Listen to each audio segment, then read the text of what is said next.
Nunca imagine que el día en que regresara a casa después de servir en mi país sería el comienzo de la batalla más dolorosa de mi vida. En el campo de servicio había visto heridas profundas, había salvado personas que jamás volvería a ver, pero ninguna de esas experiencias me preparó para descubrir que la traición más grande me esperaba dentro de mi propia familia. Durante 6 años envié una parte de mi salario militar todos los meses. Exactamente $1,500. Nunca fallé una sola vez. No lo hice para recibir elogios. Tampoco esperaba que alguien me diera las gracias. Solo quería asegurarme de que mi abuela viviera tranquila, con comida en la mesa, una casa segura y los medicamentos que necesitaba. Mientras yo paraba noches enteras atendiendo heridos, soportando largas jornadas y viviendo lejos de todo lo que conocía, estaba convencida de que este dinero protegía a la única persona que siempre creo en mí.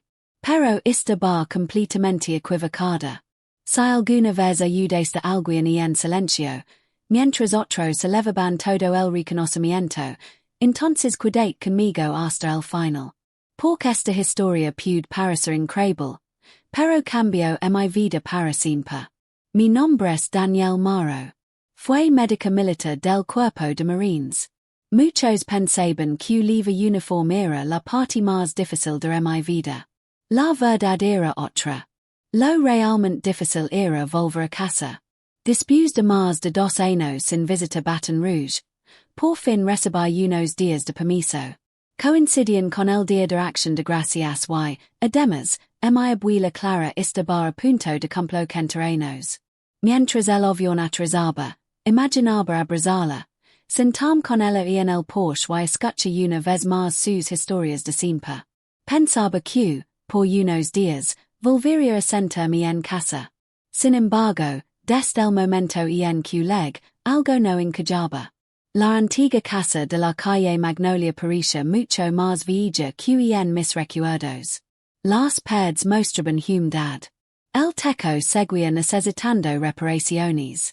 Incluso la pintura comenzaba a desprenderse. Me sorprendió. Durante años había enviado dinero precisamente para arreglar todos esos problemas. Respira hondo y trate de convencerme de que quizá las obras aún no habían comenzado. Entra sonriendo. Mi abuela fue la única que camino hacia mí con los ojos llenos de emoción. Me abrazó con toda la fuerza que todavía tenía. Mi niña, por fin estás en casa. Ese abrazo hizo que todo el cansancio desapareciera por unos segundos. Pero el resto de la familia apenas levantó la vista. Mi padre siguió mirando su teléfono. Mi madre me dio un abrazo rápido y enseguida empezó a hablar del nuevo vehículo que acababan de comprar. Mi hermano menor comentaba emocionado sus planes para la universidad. Nadie preguntó cómo estaba. Nadie quiso saber que había vivido durante esos años. Era como si nunca me hubiera ido. Oh Pirin. Como si mi ausencia jamás hubiera importado. Intenté ignorarlo. Quizá solo era una mala impresión. La cena comenzó. El pavo ocupaba el centro de la mesa. Había puré de papas, salsa de arándanos, pan de maíz y todos fingen disfrutar del momento. Las conversaciones giraban alrededor de vacaciones, compras y proyectos personales. Yo escuchaba en silencio. Hasta que Maya otra vez el techo. Las mismas manchas de humedad seguían allí. Entonces record cada transferencia que había enviado. Cada sacrificio. Cada turno de 18 horas. Cada noche en la que renuncié incluso a comprar algo para mi por preferir mundo este dinero a casa. Sin pensarlo demasiado, Maya mi abuela y pregunté con tranquilidad. Abuela, los $1,500 que te envió cada mes siguen siendo suficientes para reparar la casa y cubrir tus gastos. La mesa quedó completamente en silencio. Mi hermana soltó una pequeña risa balona. Mi madre me miró con molestia. Mi padre sonrió como si acabara de escuchar un comentario ridículo. Pero quien más me sorprendió fue mi abuela. Francio el seno. Mi observo confundida. Y respondió con una voz tan sincera que hizo que él desapareciera de la habitación. Que dinero, hija? Mi corazón dejó de latir por un instant. Mi abuela me miró fijamente, completamente confundida. Que dinero, hija? Por un instant pensé que había escuchado mal. Sentí un nudo en la garganta. Respiré despacio y intenté sonreír. El dinero que envió cada mes. $1,500. Levo 2 años haciéndolo sin falta. Ella negó lentamente con la cabeza. Danielle. Yo nunca recibí dinero. El silencio fue absoluto.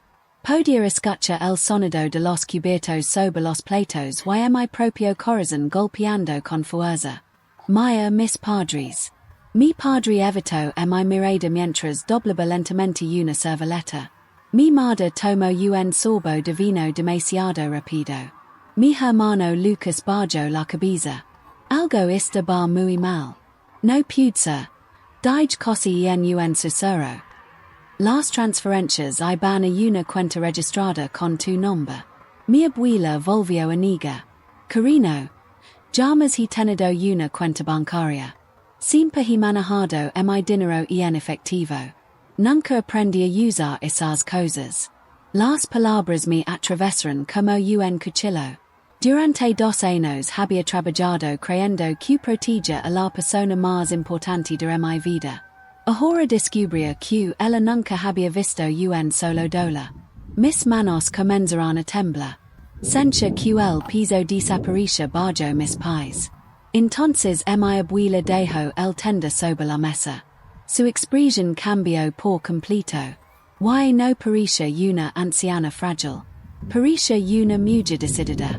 Miró directamente a mis padres. George. Lynn. Su voz era tranquila. Pero nadie se atrevió a interrumpirla. Los dos. Vengan conmigo. Ahora mismo. Mi padre intentó sonreír. Mamá. No es el momento. He dicho ahora. No levantó la voz. No hizo falta. Los dos se pusieron de pie lentamente y caminaron detrás de ella hacia el viejo despacho de la casa. La puerta se cerró. El resto de la familia permaneció inmóvil. Nadie hablaba. Nadie sabía qué decir. Yo seguía sentada. No podía moverme. Solo repetía una pregunta dentro de mi cabeza. ¿Dónde había terminado todo dinero? Unos segundos después comenzaron a escucharse voces detrás de la puerta. Al principio eran bajas. Después se hicieron más fuertes. No quería escuchar. Pero tampoco podía alejarme. Camin lentamente por el pasillo. No buscaba espía. Solo necesitaba saber si aquello era una pesadilla. Entonces escuché claramente la voz de mi abuela. Falsificaron mi nombre. Sentí que el desaparecía de mis pulmones. Después vino otra frase. Más fuerte. Más dolorosa. Ella confió en ustedes. Trabajo lejos de casa creyendo que me estaba ayudando. Mi cuerpo quedó completamente inmóvil. No podía creerlo. Las siguientes palabras terminaron de romperme. $36,000. Nunca había calculado la cantidad. Nunca me importó. Solo quería ayudar. Pero ahora ese número sonaba enorme. $36,000. Años completos de sacrificio. Horas interminables bajo el sol. Guardias nocturnas. Cumpleaños lejos de casa. Navidades en hospitales militares. Todo aquello había desaparecido. Sin dejar rastro. Me alejé lentamente de la puerta. Sentí que cualquier paso podía hacerme caer. Cuando regresé al salón, Lucas seguía sentado en el sofá. No levantó la vista. Parecía nervioso. Tal vez sabía algo. Tal vez no. No podía distinguirlo.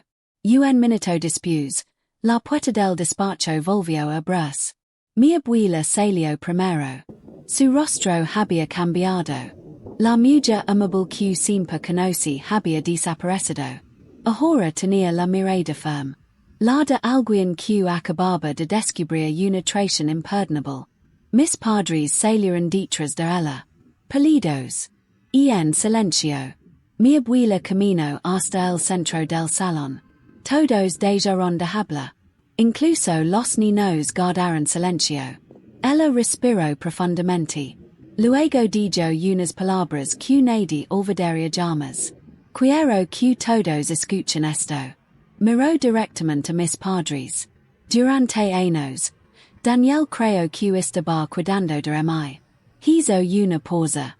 Después continuó. Pero ustedes utilizaron mi nombre para cuidarse con todo este dinero. Nadie reaccionó. Era como si el tiempo se hubiera detenido. Mi padre intentó responder. ¿Podemos explicarlo? Mi abuela levantó la mano. No.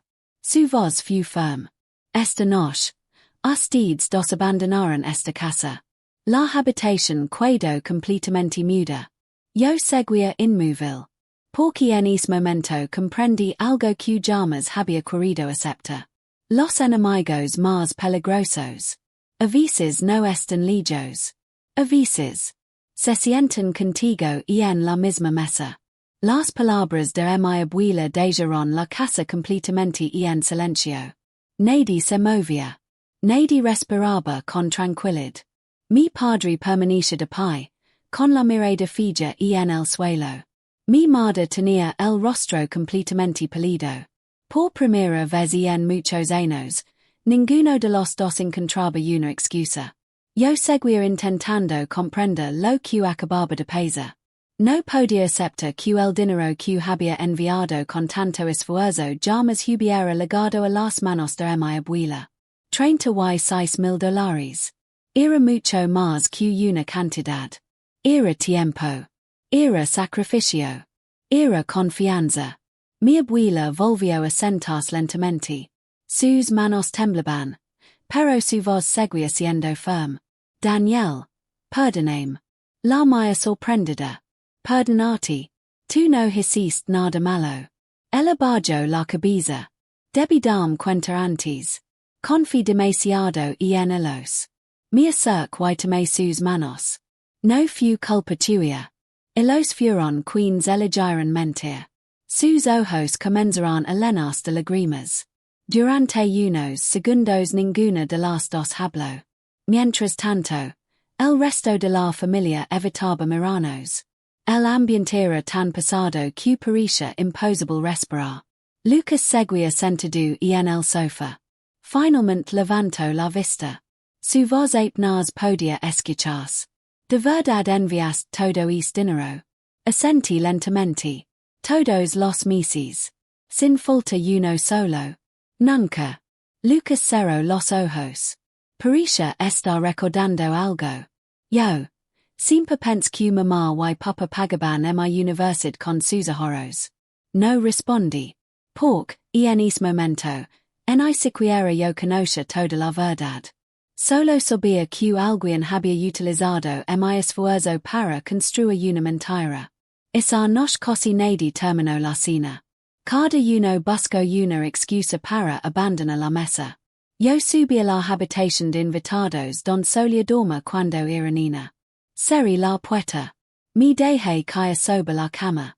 Y entonces comenzaron a regresar todos los recuerdos. Record las noches interminables en la base militar. Las guardias de 18 horas. Los soldados heridos legando sin descanso. El cansancio. El frío. El calor. Las sirenas. Y después de cada turno. Siempre hacía exactamente lo mismo. Incendia mi teléfono. Entraba en la aplicación del banco. Transfería $1,500. Después sonreía pensando. La abuela estará tranquila en mis manos. Nunca compré ropa cara. Nunca hice viajes. Nunca gasté dinero en lujos. Porque creía que mi familia me necesitaba. Y esa idea me hacía feliz. Unos golpes suaves interrumpieron mis pensamientos. Dani. Era Lucas. Abrí la puerta. Tenía un pequeño dispositivo USB en la mano. Parecía muy nervioso. En contra esto hace unos días. No sabía si debía enseñártelo. Ahora creo que sí. Lo invito a entrar. Connect la memoria al portátil. Y en la pantalla aparecerán varias carpetas. Al principio parecen documentos normales. Facturas.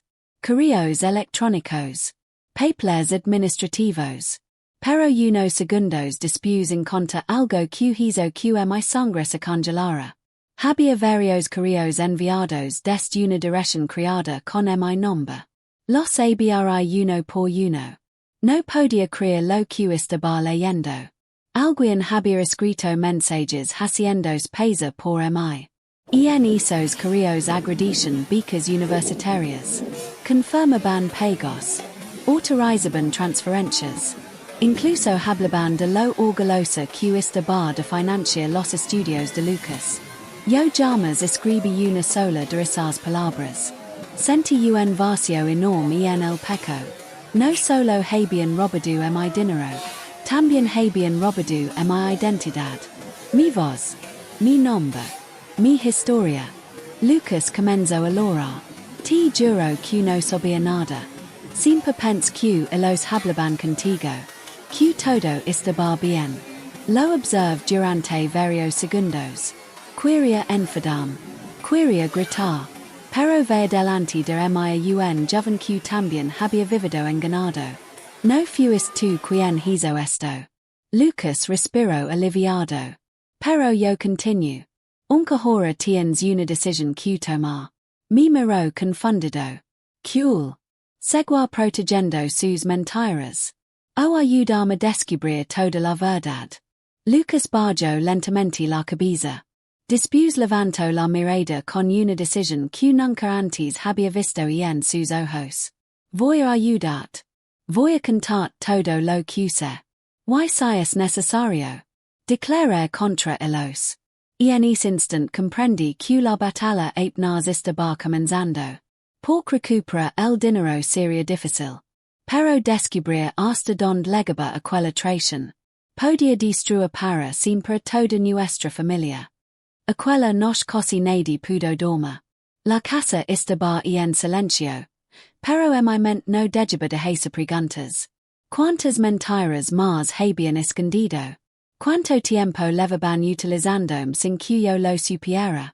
Al amanecer, mi abuela me pidió que la acompañara al despacho.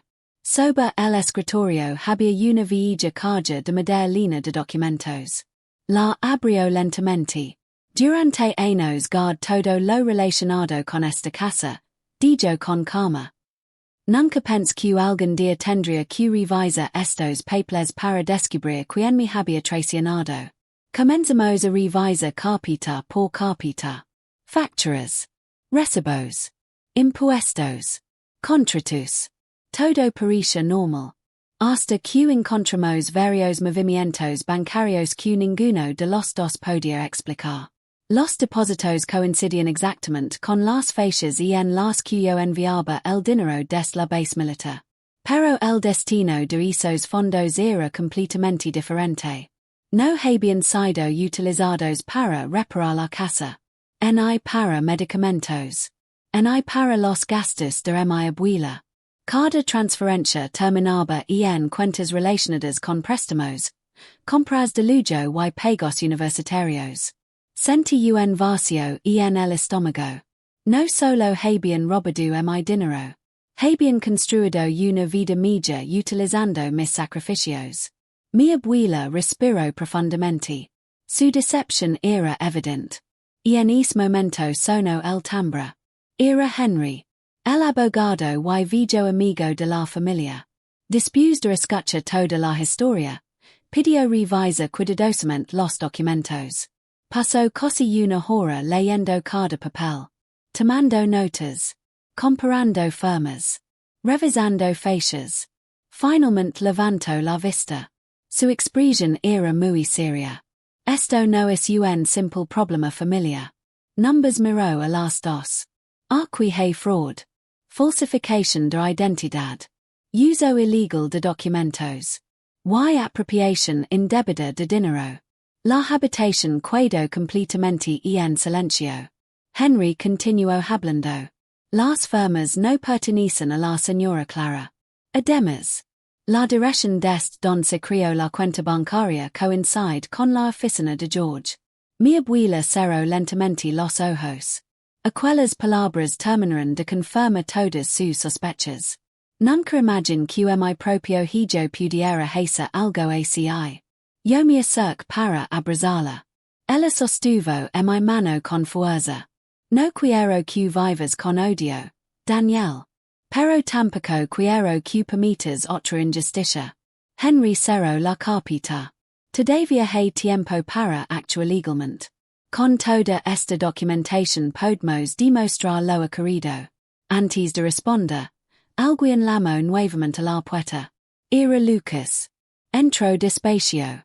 Traía otro sobre entre las manos. Encontré esto en el despacho de papá. Lo dejó sobre la mesa.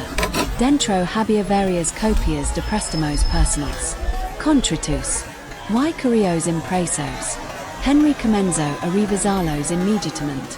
Después de unos minutos respiró profundamente. Esto cambia completamente el caso. Lo miremos con atención. ¿Por qué? Porque demuestra que el dinero enviado por Danielle fue utilizado para pagar deudas privadas. Y también para financiar inversiones personales. Lucas bajó la cabeza. Parecía completamente avergonzado. Yo nunca pregunté de dónde salía el dinero. Pensé que todo era fruto del trabajo de mis padres. Me acerca él. Lo importante es que ahora conoces la verdad. Él asintió lentamente. Quiero ayudar. Quiero reparar el daño que hicieron. Aquellas palabras parecen sinceras. Por primera vez desde que regresé, sentí que no estaba locando completamente sola. Sin embargo, la tranquilidad duró muy poco. Aquella misma tarde comenzaron los rumores. Una vecina evitó saludarme. Otra persona me observó con desconfianza. Cuando llegué a la tienda del barrio, noté que varias personas hablaban en voz baja mientras me miraban. No entendía lo que estaba ocurriendo. Hasta que mi teléfono empezó a llenar de mensajes.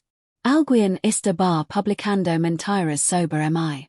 Según esas publications, yo había regresado del ejército únicamente para cuidar con la casa de mi abuela. Decían que intentaba manipularla. Que buscaba controlar toda su herencia.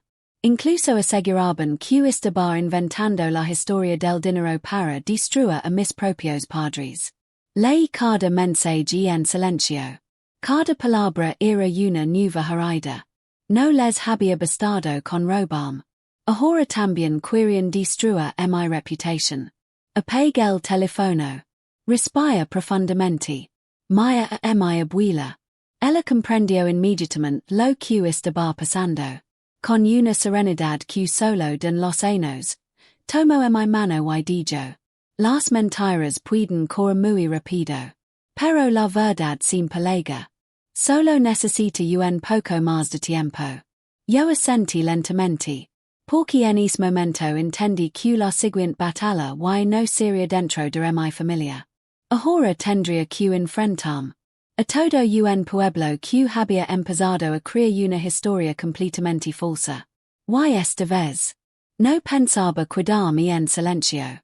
Durante los días siguientes, el pueblo entero hablaba de mí. Algunos me miraban con desconfianza. Otros preferían cambiar de acera cuando me veían acercarme. Las mentiras que mis padres habían difundido viajaban mucho más rápido que la verdad. Decían que había regresado del ejército solo para cuidarme con la casa de mi abuela. Que estaba manipulando a una mujer mía. Que todo era un invento para conseguir dinero. Al principio me dolió mucho. Pero después comprendí algo. No podía controlar lo que la gente decía. Solo podía demostrar quién era realmente. 2 días más tarde, Henry llegó con una noticia importante. El juez ha aceptado abrir oficialmente la investigación. Sentí que, por primera vez desde mi regreso, alguien estaba dispuesto a escuchar los ecos. Comenzó una revisión completa. Las cuentas bancarias. Los documentos. Las firmas. Los correos electrónicos falsificados. Las transferencias. Todo. Los especialistas confirmaron exactamente lo que sospechábamos. Mi identidad había sido utilizada durante años. Las firmas de mi abuela habían sido falsificadas. Y el dinero enviado desde mi cuenta terminó financiando préstamos personales, gastos familiares y decisiones que llamas otras. Y no eran sospechas. Ahora existían pruebas. La noticia llegó rápidamente a todo Baton Rouge. Las mismas personas que antes repetían rumores comenzaron a guardar silencio. Muchos descubrieron que habían juzgado sin conocer la verdad. Mientras tanto, mis padres recibieron la citación judicial. Los six entra al tribunal por primera vez. Parecían mucho más viejos. Mi padre evitó miram. Mi madre caminaba con la cabeza baja. Aquella imagen me produjo una mezcla extraña de tristeza y alivio. No disfrutaba verlos así. Solo lamentaba que todo hubiera legado tan lejos. Cuando llegó mi turno para declarar, respira profundamente. Maya al juez. Después observe cada documento colocado sobre la mesa. Finalmente Hable. Durante años trabajé lejos de casa creyendo que ayudaba a mi abuela. Nunca envié dinero esperando reconocimiento. Lo hice por confiaba en mi familia. Hoy no estoy aquí por venganza. Estoy aquí porque nadie debería descubrir que las personas en quienes más confiaba utilizaron su esfuerzo para construir una mentira. El tribunal permaneció completamente en silencio. Después llegó el momento que llamas olvidar.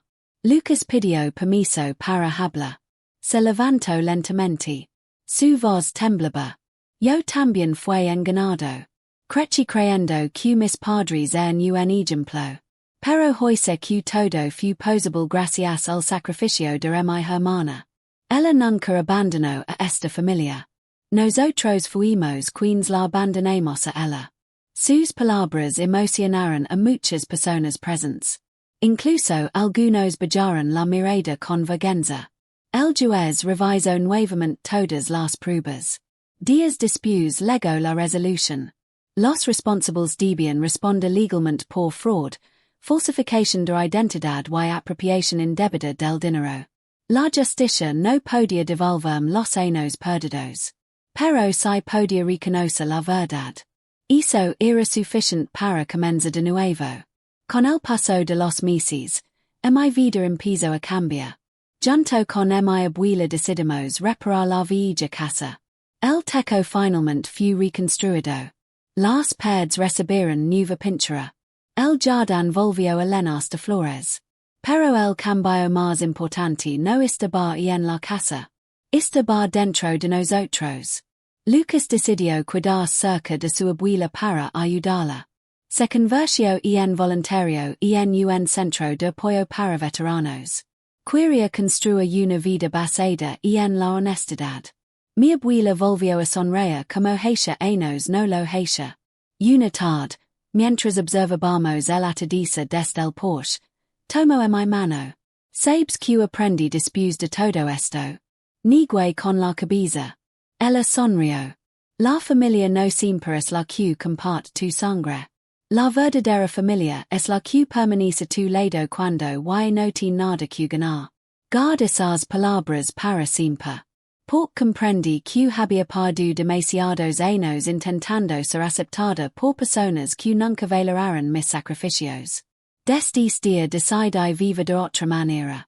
No necesitaba demostrar mi valor. No necesitaba perseguir la aprobación de nadie. Mi historia dejó de ser la historia de una mujer traicionada. Se convirtió en la historia de alguien que encontró el valor para levantarse, recupera su voz y empezar una nueva vida. Sinceramente, esa fue la victoria más importante de todas. Si esta historia te emocionó y te recuerdo que la verdad siempre encuentra el camino para salir a la luz. Escribe en los comentarios deste que país numbers acompañas. Comparte este video con alguien que necesite escuchar este mensaje. Y no olvide suscribirte al canal para descubrir más historias llenas de emoción, justicia y esperanza. Nos vemos en la próxima historia.